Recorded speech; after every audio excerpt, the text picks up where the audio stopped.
신약 성경 52면이 되겠습니다. 마태복음 28장 1절부터 10절까지의 말씀. 오늘 우리 아이들이 있어서 성경 구절을 넣어놨습니다. 자, 우리 아동부, 중고등부, 청년부가 1절을 읽고요. 그 다음 2절을 우리 어른들이 읽겠습니다. 3절을 역시 우리 교회 학부가 읽고요. 그 다음 4절을 우리 장년부가 읽도록 하겠습니다. 1절 우리 같이 봅니다. 시작.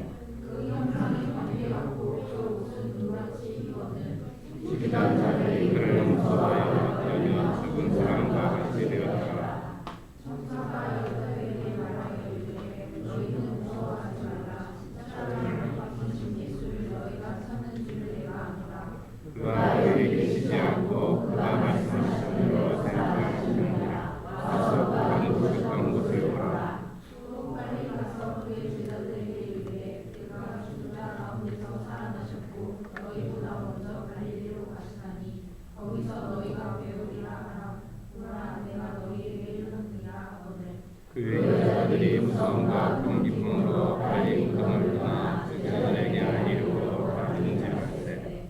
예수께서 그들을 만나 이르시되 평안하니 하시거든 여자들이 나아가 그 발을 붙잡고 경배하니 이에 예수께서 이르시되 무서워하지 말라. 앞서 내 형제들에게 가리려 가라. 거기서 나를 보이려 하시니라. 아멘. 기도하겠습니다. 하나님 말씀하여 주십시오. 듣겠습니다. 말씀을 받겠습니다. 우리 마음이 옥토가 되게 하여 주셔서 열매 맺게 하여 주셔서 우리도 주님처럼 부활의 능력을 가지고 이 세상을 능히 이길 수 있도록 주장하여 주옵소서. 예수님의 이름으로 기도드리옵나이다. 아멘. 제목 같이 읽어보겠습니다. 시작. 자, 우리 아동부만 읽어볼게요. 시작. 말씀하신 대로 부활하셨다. 네, 우리 할아버지들이 읽는 것처럼 예, 말씀하신 대로 부활하셨다라는 제목으로 하나님 말씀 증가하도록 하겠습니다. 사진 띄워주실래요? 여러분들이 잘 알고 있는 이지선이라는 자매입니다. 오빠가 운전하는 차를 타고 가다가 음주 운전자가 된 교통사고를 당하게 됩니다. 그리고 불이 납니다. 그 때문에 온몸의 55%가 3도의 중화상을 입게 됩니다. 그리고 무려 40번이 넘는 대수술과 재활 치료를 하게 됩니다. 대부분의 사람들은 큰 사고 앞에서 절망합니다. 방황하게 되죠. 이지선 자매 역시 예외가 아니었습니다. 화상을 입은 후에 위태위태한 나날의 연속이었다라고 이야기를 합니다. 아침에 눈을 뜨면 자기 자신을 보여준 오빠에게 늘 이렇게 이야기했다라고 합니다. 오빠 나 어떻게 살아? 오빠 나 이러고 어떻게 살아? 나 이러고 어떻게 살아? 틈만 나면 오빠를 향하여 계속해서 이렇게 푸념을 했다라고 합니다. 어떤 날은 길을 가는데 아이들이 우리 이지선 자매를 보면서 이렇게 이야기를 했다라고 합니다. 괴물이야. 괴물이야. 그러면 집에 돌아와서는 혼자 펑펑 우는 겁니다. 그런데 어느 날부터인가 자신만의 상처를 극복하는 법을 깨달았다라고 합니다. 그게 무엇인가 하면 당당함입니다. 주변에 다가온 눈총에 주눅 들기보다 자기 스스로 이렇게 자꾸 이야기를 했다라고 합니다. 나는 연예인이다. 내가 특별해서 보는 거야. 사람들이 자기 자신을 보면서 수근수근거릴 때마다 그러는 거야. 내가 연예인이야. 그러니까 사람들이 나를 저렇게 쳐다보고 자꾸 이야기를 하는 거야. 사소한 변화였지만 이 사소한 변화가 이지선 자매의 인생을 180도 바꾸어 놓았다라고 이야기합니다. 그리고 지금 그런 수많은 절망에 빠진 사람들에게 위로와 희망을 주는 메신저가 되었습니다. UCLA 대학에서 사회복지학 박사학위를 딴 후에 지금 한동대학에서 교수로 재직을 하고 있습니다. 그가 책을 한 권을 냈는데 그 책에서 인생을 이렇게 정의를 했습니다. 인생은 동굴이 아니라 터널이다. 지선자매만이 아니라 사람은 누구나 할 것 없이 살아가면서 자신의 뜻과는 상관없이 절망적이고 어두운 환경 가운데 머물게 될 때가 있습니다. 하고 많은 사람 가운데 왜 내가 내 삶은 왜 이다지도 힘들지? 왜 내 삶은 이렇게 고달파? 하나님 왜 나한테만 이렇게 고난을 자꾸 주세요? 그렇게 생각될 때가 있습니다. 그럴 때 대부분의 사람들은 자기 자신이 동굴에 머물러 있다라고 생각을 합니다. 그런데 지선자매는 그런 사람을 향하여 이렇게 이야기를 합니다. 당신은 동굴에 있는 것이 아니라 터널에 있는 것입니다. 요셉은 한순간에 사랑받는 아들에서 애굽의 노예로 팔려갑니다. 하지만 동굴이 아니었습니다. 이는 총리가 되어서 자신의 가족들을 살리게 하기 위한 하나님의 터널이었습니다. 다윗은 백성들의 칭송을 받던 만만의 자리에서 무려 10년 동안 사울에게 쫓겨 도망을 다니게 됩니다. 누가 봐도 동굴입니다. 하지만 이는 다윗으로 하여금 철저하게 기도의 사람이 되어서 이스라엘의 전무후무한 축복을 끌어오게 하는 터널이었습니다. 히스기야 왕도 마찬가지입니다. 어느 날 선지자가 와서 이렇게 이야기를 합니다. 당신의 생명이 다하였고 당신은 죽게 될 겁니다. 분명히 동굴입니다. 그런데 그 순간에 히스기야는 벽을 보고 하나님을 향하여 기도하기 시작을 합니다. 그러자 선지자가 집에 도착하기도 전에 하나님이 그 선지자에게 이렇게 이야기를 합니다. 다시 가라. 네가 다시 살게 되었다라고 히스기야에게 이야기해 주어라. 심지어 해의 그림자를 뒤로 물리면서까지 하나님께서 그에게 15년이라는 생명을 연장시켜 주셨음을, 즉 하나님이 살아계시고 하나님이 그와 함께 하심을 더 구체적으로 경험하는 터널이 되게 하셨음을 볼 수 있습니다. 이는 우리의 삶도 마찬가지입니다. 우리도 이들처럼 절망적이며 앞이 보이지 않는 동굴과 같은 상황에 머무를 때가 있습니다. 답답합니다. 힘듭니다. 하나님 믿어도 소용없네 라는 말이 저절로 나올 때가 있습니다. 목사님 저도 마찬가지입니다. 목회를 하면서 순간순간 위기를 맞을 때마다 나도 모르게 견뎌야 돼 견뎌라고 하는데도 어느 순간에 나도 모르게 내 입에서 나오는 말이 그거예요. 하나님이 나와 함께 하신다라면 도대체 이럴 수가 없는 거야.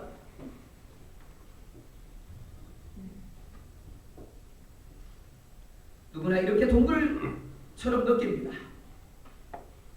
하지만 지선자매는 그리고 오늘 보면 우리를 향하여 우리는 동굴처럼 느낄지라도 그것은 동굴이 아니라 하나님이 우리를 하여 예배해 놓으신 터널이다라고 말씀합니다. 먼저 1절을 보면 이렇게 말씀을 합니다. 1절 같이 보겠습니다. 시작. 안식일이 다 지나고 안식 후 첫날이 되려는 새벽에 막달라 마리아가 다른 마리아가 무덤을 보려봤더니 아멘. 메시아인 줄 알았습니다. 그런데 그 메시아인 줄 알았던 예수님이 죽은 상황입니다. 무덤에 장사되었습니다. 그러니까 예수님을 따르던 이들에게, 예수님을 바라보면서 기대를 가졌던 이들에게 이만큼 절망적인 상황이 없습니다. 예수님만 죽은 것이 아니라 내 삶도 끝났다라고 할 수밖에 없는 상황입니다. 그러니까 뭐예요? 동굴입니다. 그래서 3년 동안 예수님과 함께했던 제자들은 절망 속에서 두려워하며 숨어 있었습니다.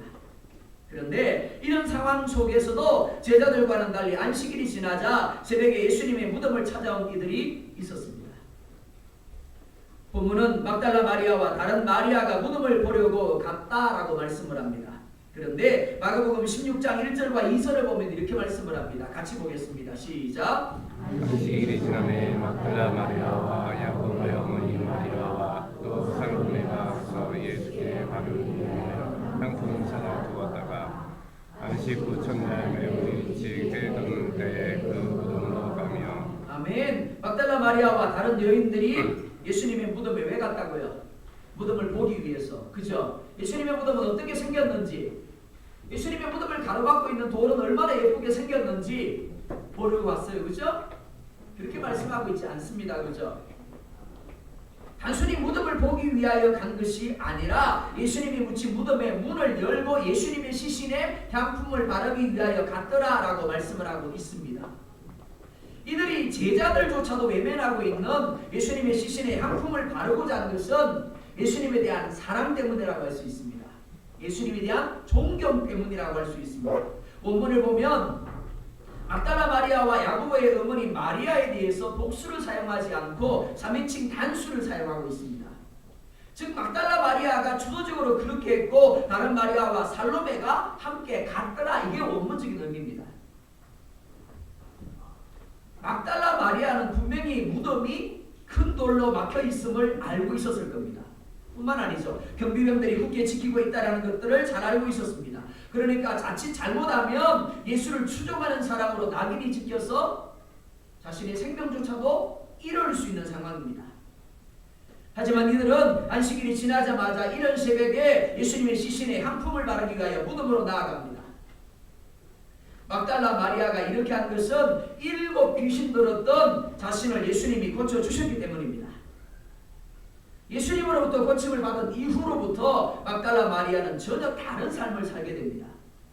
누가복음 8장을 보면 막달라 마리아가 자기 소유로 예수님과 그 제자들을 섬겼더라라고 말씀을 합니다. 뿐만 아닙니다. 예수님께서 십자가에 달리실 때 끝까지 예수님 곁에 머문 사람이 막달라 마리아입니다. 그리고 아리마대 요셉이 예수님을 장사하는 것까지 본 후에야 비로소 예수님 곁을 떠났던 사람이 막달라 마리아입니다. 그러니까 그 어떤 제자들보다도 더 제자 같은 사람이 막달라 마리아였다라고 할 수 있는 겁니다. 그 막달라 마리아가 예수님의 시신에 향품을 바르기 위하여 안식일이 지나자마자 이른 새벽에 무덤을 찾은 것입니다. 한마디로 마리아의 삶은 예수님이라는 존재에 초점이 맞추어져 있었다라고 할 수가 있습니다. 이는 예수님의 생전에도 그렇고 예수님이 십자가에 못 박혀 돌아가신 이후에도 마찬가지였습니다. 마리아는 예수님을 생각하면서 정성스럽게 향품을 준비했습니다. 그리고 안식일 다음 날 새벽 일찍 일어나 무덤으로 오면서 무덤을 막고 있는 돌을 어떻게 움직일 것인지, 무엇보다 무덤을 지키고 있는 병사들을 어떻게 설득해서 예수님의 시신에 향품을 바를 것인지 등등 참 많은 고민을 했을 겁니다. 그런데 마리아가 무덤에 도착했을 때는 전혀 예상하지 못한 상황이 만들어져 있었습니다. 오늘 2절을 보면 이렇게 말씀을 합니다. 2절 같이 보겠습니다. 시작. 큰 지진이 나며 주의 천사가 하늘로부터 내려와 돌을 흘러내고 위에 앉았는데. 아멘. 여자들이 무덤으로 향하여 가고 있었습니다. 그런데 여자들이 무덤을 향하여 가고 있을 때 어떤 일이 일어났다고요? 큰 지진이 일어났더라라고 말합니다. 그 다음에는요. 그렇죠. 주의 천사가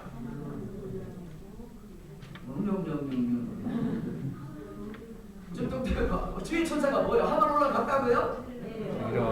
그래요. 자, 천천히 볼게요. 첫 번째, 여자들이 무덤에 도착하기 전에 큰 지진이 났습니다. 두 번째요, 주의 천사가 하늘로부터 발상을 받아 내려왔습니다. 자, 그러면 제가 질문할게요. 왜 하나님이 천사들을 파송했을까요? 천사들이 안 가면 예수님이 부활을 못하니까? 그런가요? 누구를 위한 것인가요? 예수님을 위한 건가요? 아니면 여자들을 위한 건가요? 잘 아시네요. 맞습니다. 여자들을 위한 겁니다. 천사들이 그곳에 내려온 목적은 두 가지입니다. 하나는 돌을 굴려내기 위한 겁니다. 마가복음 16장 4절을 보면 이렇게 말씀을 합니다. 눈을 들어본 적 벌써 돌이 굴려져 있는데 그 돌이 어떻더라고요? 심히 크더라. 그러니까 여자들이 가도 향품을 발라요? 못 발라요? 못 바르는 겁니다. 그러다 보니까 큰 돌을 우리가 어떻게 옮기지 고민하며 갔더라라는 겁니다. 그런데 바로 그 고민을 해결해 주기 위해서 하나님께서 어떻게 하셨더라고요? 천사들을 보내셨다라는 겁니다. 또 하나는 무덤을 찾는 이들에게 예수님의 부활 소식을 전해주기 위함입니다.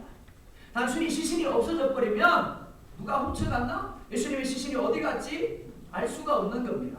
그러니까 천사들을 그곳에 보내서 예수님의 시신이 없는 이유가 예수님이 부활했기 때문이라는 것을 여인들에게 증거하게 하신 겁니다. 자, 또 질문할게요. 하나님이 여인들의 필요를 알고 계셨다고요? 몰랐다고요? 네, 두 분만 대답하시네요. 하나님은 여인들의 필요를 이미 다 알고 계셨습니다.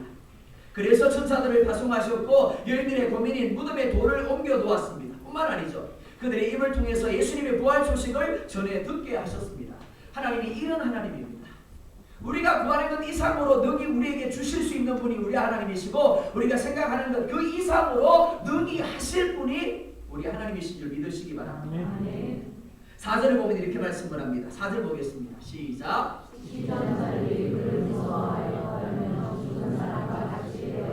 아멘. 여인들의 첫 번째 고민이 해결되었죠? 이제 두 번째 고민이 남았습니다. 두 번째 고민이 뭔가요? 바로 병사들의 문제입니다.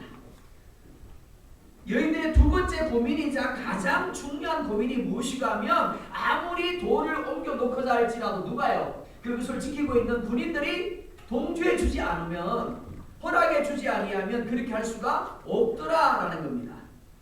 그런데 하나님이 어떻게 하셨더라고요? 큰 지진을 일으켰고 예수님으로 하여금 부활하게 하심으로 그들 하여금 어떻게 하겠다고요? 무수하여 떨며 죽은 사람과 같이 되게 하였더라라고 말하고 있습니다.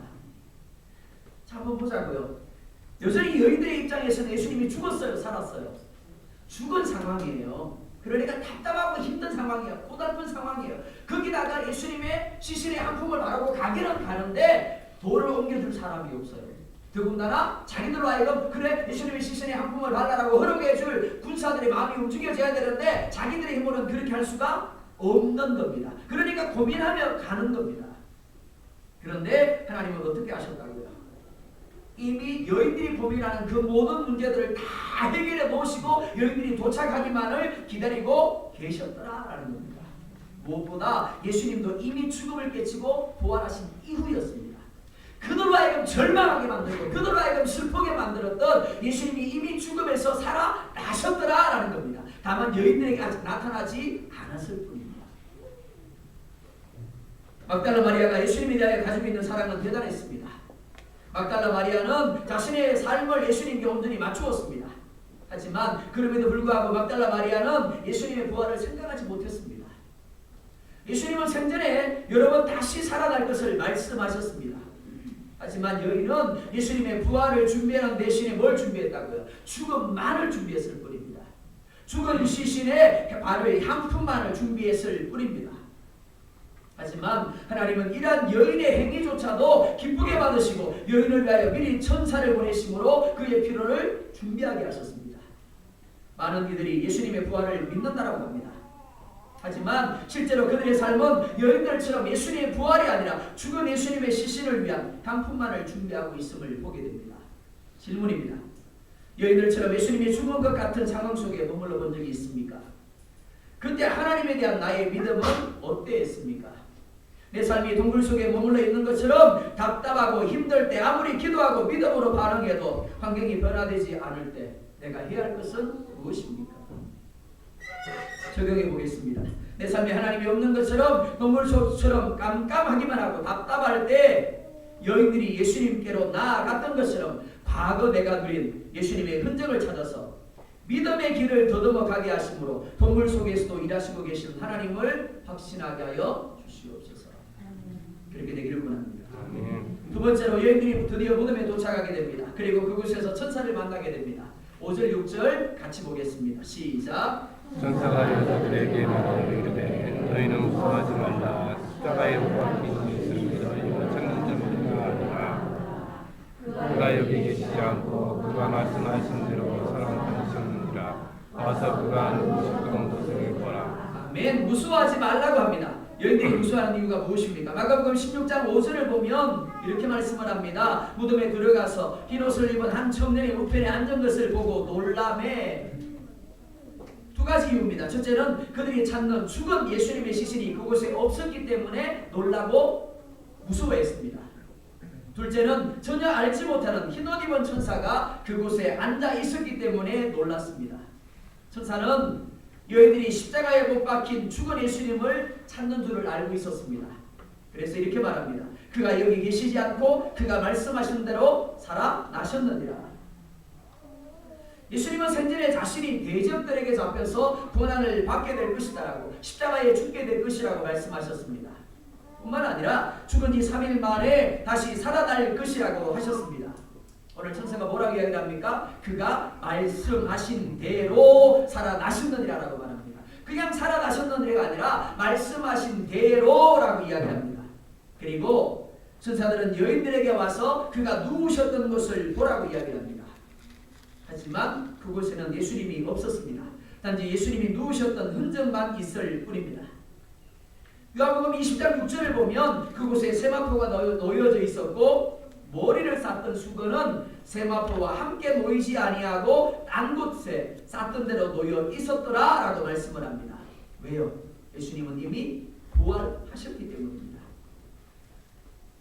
우리는 우리의 상식과 우리의 지식과 우리의 조건을 가지고 하나님을 판단할 때가 얼마나 많은지 모릅니다. 그러다 보니까 아무리 하나님이 말씀하셔도 내 상황을 가지고 우리의 환경을 가지고 그럴 것은 그러고 아멘할 것은 아멘하는 겁니다. 예수님이 부활하실 것을 말씀하셨습니다. 하지만 상식적으로 십자가에 못 박히고 창에 찔려서 피를 온전히 쏟으신 예수님이 3일 만에 다시 살아난다는 것 도저히 받아들일 수 없는 이야기입니다. 하지만 예수님은 상식을 뛰어넘어서 우리의 생각의 한계를 뛰어넘어서 말씀하신 대로 죽음에 머물지 아니하고 부활하셨습니다. 하나님은 말씀하신 바를 반드시 행하시는 전능하신 하나님입니다. 따라서 여인들처럼 나의 상식과 지식을 따라 예수님이 죽은 자리에 머물러 있으면 안 되는 겁니다. 말씀하신 대로 부활하신 예수님에게로 관점이 옮겨가야 하는 겁니다. 계속해서 세마포 보고 계시면 안 됩니다. 계속해서 머리를 쌌던 수건만 바라보고 계시면 안 되는 거예요. 그러면 계속해서 절망하고 계속해서 답답해할 수밖에 없는 겁니다. 이제 어디로요? 부활하신 예수님에게로 우리의 관점을 옮겨가야 하는 겁니다. 질문입니다. 예수님은 죽었습니다. 그러나 말씀하신 대로 부활하셨습니다. 부활하셨다는 것은 지금도 살아계셔서 내 삶에 역사하고 계시다는 것입니다. 나는 여인들처럼 예수님을 믿는다고 하면서 혹시 무덤 속에 누워 내 삶에 아무런 영향력도 끼칠 수 없는 머릿속에 예수님, 이론적인 예수님, 과거 예수님을 붙들고 살아가고 있지는 않습니다. 예수님이 말씀하신 대로 부활하셨고 말씀하신 대로 내 삶에 역사하고 계시다라면 죽음과 같은 절망의 상황에서 풀리지 않는 내 삶의 환경에서 내가 가져야 될 삶의 태도는 무엇입니까? 적용해 보겠습니다. 죽음과 같은 상황에서도 상황에 붙들리지 아니하고 말씀하신 대로 다시 사신 예수님, 지금도 나와 함께 하셔서 내 삶에 말씀하신 대로 행하시는 예수님을 확신하고 다시 소망을 품게 하여 주시옵소서. 세 번째로 8절을 보면 이렇게 말씀을 합니다. 8절 봅니다. 시작. 그 여자들이 무서움과 큰 기쁨으로 빨리 무덤을 떠나 그들에게 이르고 가는지라. 아멘. 아직 부활하신 예수님을 만난 것이 아닙니다. 그래서 여인들은 예수님이 부활하셨다는 큰 기쁨과 동시에 무서움으로 무덤을 떠나서 제자들에게 알리려고 달려갔다라고 말씀을 합니다. 그런데 9절과 10절을 보면 이렇게 말씀을 합니다. 또 같이 봅니다. 시작. 예수께서 그들을 만나 이르시되 평안하냐 하시거늘 여자들이 나아가 그 발을 붙잡고 경배하니 이에 예수께서 이르시되 걱정하지 말라 가서 내 형제들에게 갈릴리로 가라 하라 거기서 나를 본다 하시니라. 아멘. 여인들이 천사가 전해준 말을 듣고 무덤을 떠나서 제자들에게 알게 하려고 달려갑니다. 그런데 갑자기 예수님이 그들 앞에 나타납니다. 그리고 이렇게 묻습니다. 평안하냐? 그리고 또 뭐라 말씀합니까? 제자들에게 가서 갈릴리로 가라고, 거기서 나를 볼 것이다 라고 전하게 합니다. 그러나 여인들이 어떻게 했다고요? 그 발을 붙잡고 경배하니라 라고 말씀하죠. 무슨 말이고 하면 여인들이 환상을 본 것이 아니라는 겁니다. 여인들이 영을 본 것이 아니라는 겁니다. 여인들이 잘못 본 것이 아니라는 겁니다. 예수님이 뭘로 부활하셨다고요? 육체로 부활하셨음을 증명하는 겁니다. 뿐만 아닙니다. 이는 고린도전서 15장에서 말씀하는 것처럼 예수님이 육체로 부활하신 것처럼 우리 역시 동일하게 육체로 부활할 것을 보증하는 것이라고 할 수 있습니다. 질문입니다. 예수님의 육체적 부활이 내게 보증하는 것은 무엇입니까? 육체적 죽음이 끝이 아니고 예수님의 재림 시에 육체적 부활이 있을 것이고 영원히 천국에서 예수님과 왕노릇할 것을 확신한다면 내가 정말 초점을 맞추고 살아야 할 세상은 어디입니까? 여인들은 예수님의 부활 소식을 듣고 한편 크게 기뻐하면서도 무수하는 반신반의하는 모습입니다. 나도 예수님의 부활하신 것과 내가 부활할 것을 반신반의함으로 세상에 한 발, 하나님께 한 발을 걸치는 삶을 살고 있지는 않습니까? 적용해 보겠습니다.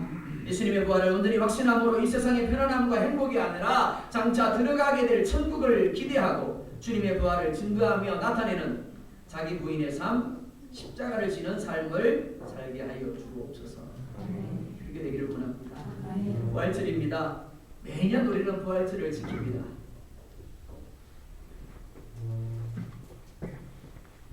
매년 반복하다 보니까 그냥 기계적으로, 그냥 습관적으로 형식적으로 지키게 될 때가 있습니다. 바라기는 이 부활절이 습관적으로 지키는 절기가 되지 않기를 원합니다. 주님이 살아나셨습니다. 2000년 전에 살아나신 것이 아니라 그것으로 끝나버리는 것이 아니라 그 살아내신 주님이 오늘 여러분들과 함께하고 있습니다. 그리고 나도 장차 부활할 것입니다. 그것을 믿는 이들마다 이 세상이 아니라 하늘에 초점을 맞춘 삶을 살아갈 수 있기를 원합니다. 내가 어떻게 예배하는가도 중요하지만 이 예배하는 모습을 가지고 세상 속에 나아가서 과연 그 가운데 내가 부활할 것을, 내가 예수님과 함께 장차 천국에서 왕노릇할 것을 어떻게 드러내는 삶을 사는가가 더 중요한 겁니다. 달려갔더라라고 합니다. 여러분의 삶 가운데서 복음을 들고 예수님의 부활의 소식을 들고 달려가시기 바랍니다. 그래서 수많은 사람들을 향하여 정말 예수님이 부활하셨고 나도 부활할 것이라고 장차 예수님이 다시 재림하시고 영원히 우리가 왕노릇할 것이라는 것을 증거함으로 그 많은 사람들을 하나님께로 돌아오게 복의 통로가 될 수 있기를 주의 이름으로 축원드리고